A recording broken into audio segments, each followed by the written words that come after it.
Hi guys, for today's recipe I'm going to show you how to make a really quick and easy lemon meringue tart. I've been making this recipe for years. It's my classic go-to. It's quick, we don't have to make an actual lemon curd. We're doing it the cheat way of making it, but this is still a favorite of mine. I almost prefer it over the traditional lemon curd. So it's using condensed milk. So you're going to need, for this recipe, let's start with the base.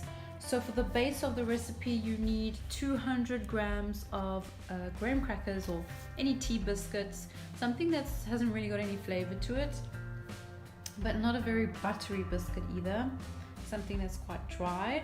And then to the biscuits, you're going to crush them up and you're going to add in 100 grams of butter. So it's a 1:2 ratio. So 200 grams of biscuits and 100 grams of melted butter.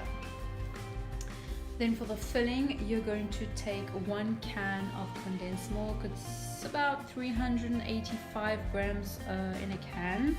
You're going to then juice about 3 lemons. It's going to be 2 to 3 depending on the size of the lemons, but you need half a cup of lemon juice. And then to that you're going to add 2 egg yolks.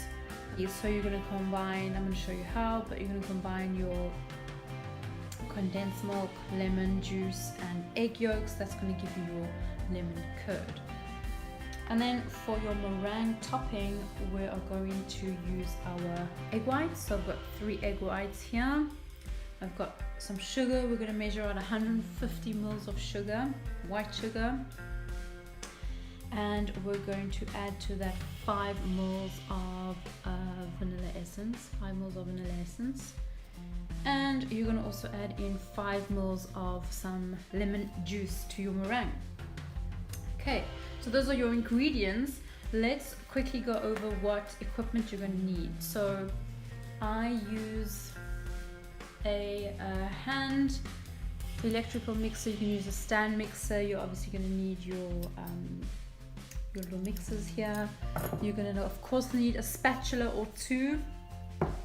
I have got my just little manual juicer here for my lemon juice.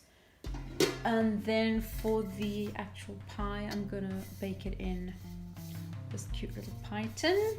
And of course you need some mixing bowls. So I've got 2 mixing bowls here, just a glass see-through one and a stainless steel. I've got a mini blender here to crush up my biscuits. Just makes it easier, but if you don't have one of these, you can definitely use just a Ziploc bag, crush it up with whatever you've got, a rolling pin, anything that will smash the biscuits. Okay, let's get started.